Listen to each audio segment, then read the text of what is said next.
Assalamualaikum warahmatullahi wabarakatuh. Perkenalkan, nama saya Anissa Fitri Sidik dengan NIM 1514219. Saya dari kelas 3A Pendidikan Guru Sekolah Dasar Fakultas Ilmu Pendidikan Universitas Negeri Gorontalo. Jadi di sini saya akan menjelaskan tentang sejarah perkembangan kurikulum yang ada di Indonesia. Jadi pertama-tama, kurikulum merupakan seperangkat pembelajaran yang berisi niat dan harapan yang dituangkan dalam bentuk rencana atau program pendidikan untuk dilaksanakan oleh pendidik, peserta didik, dan semua elemen yang ada di sekolah. Yang pertama yaitu kurikulum tahun 1968. Pada kurikulum ini, proses dan aktivitas pembelajaran dititik beratkan pada program Pancawardhana sebagaimana pada kurikulum tahun 1964. Pancawardhana berarti kurikulum yang bertujuan untuk 5 hal pokok, yaitu pengembangan kecerdasan, moral, kepribadian, emosional, dan jasmani. Sehingga dalam konsep ini, kurikulum harus mampu mengembangkan daya cipta, bagaimana berpikir cerdas, rasa, dan bagaimana mengelola dan menggunakan rasa terdalam manusia, serta bagaimana menumpuk keinginan dan motivasi, dan juga bagaimana membuat dalam bentuk karya nyata.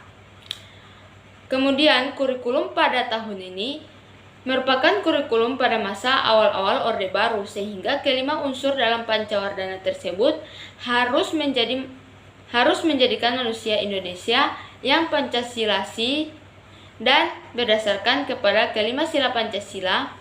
Yang pertama yaitu ketuhanan yang Maha Esa, kemanusiaan yang adil dan beradab, ketuhanan yang Maha Esa, kemanusiaan, persatuan Indonesia.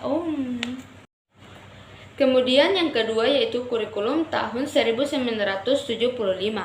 Sebagaimana kurikulum sebelumnya, kurikulum 1975 merupakan kurikulum yang bersifat sentralistik atau dibuat oleh pemerintah pusat dan sekolah tinggal melaksanakan. Untuk memahami kurikulum ini, maka dapat dilihat dari orientasi yang digunakan, mata pelajaran yang diberikan, proses pembelajaran yang dilakukan, pendekatan yang dipakai, dan proses evaluasi yang diterapkan. Adapun penjelasan adalah sebagaimana berikut. Yang pertama, orientasi digunakan dalam kurikulum ini adalah orientasi tujuan. Selanjutnya, proses pembelajaran bersifat integratif, artinya setiap mata pelajaran yang diberikan ke semuanya harus secara bersama mendukung untuk tercapainya tujuan akhir pendidikan. Dalam implementasinya, kurikulum ini banyak menekankan kepada pemberian stimulus respon atau menganut aliran psikologi behaviorisme serta latihan dengan mempertimbangkan definisi dan efektivitas penggunaan kemampuan sekolah dan guru serta efisiensi waktu. Kemudian yaitu kurikulum tahun 1984. Kurikulum ini merupakan kurikulum penyempurna kurikulum sebelumnya. Dalam kurikulum ini, teori pembelajarannya tidak lagi menggunakan behavioris, tetapi lebih merangkul teori-teori humanis yang berpusat pada peserta didik dan berorientasi kepada proses. Hal ini dapat dilihat dari pendekatan yang dipakai dalam kurikulum ini, yaitu pendekatan keterampilan proses atau cara belajar siswa aktif. Jadi, cara belajar siswa aktif ini adalah pendekatan yang digunakan dalam proses pembelajaran yang memberikan kesempatan kepada setiap siswa untuk terlibat secara aktif.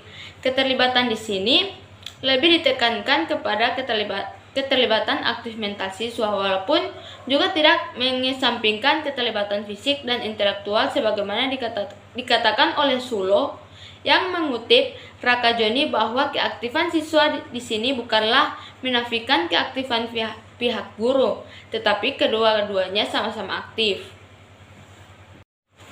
Kemudian kurikulum tahun 1994. Sebenarnya pada kurikulum 1994 merupakan kurikulum penyempurnaan dari kurikulum 1984. Dalam proses pembelajarannya, kurikulum 1994 masih menggunakan pendekatan cara belajar siswa aktif, tetapi telah mengenal istilah life skill atau pendidikan kecakapan hidup. Pendidikan kecakapan hidup sebagaimana Kemudian, struktur kurikulum dalam KTSP ini memuat 5 kelompok mata pelajaran, yaitu yang pertama, kelompok mata pelajaran agama dan akhlak mulia. Yang kedua, kelompok mata pelajaran kewarganegaraan dan kepribadian. Yang ketiga, kelompok ilmu pengetahuan dan teknologi. Dan yang keempat, kelompok mata pelajaran estetika. Dan yang kelima yaitu kelompok mata pelajaran jasmani dan olahraga. Dan yang terakhir yaitu kurikulum pada tahun 2013.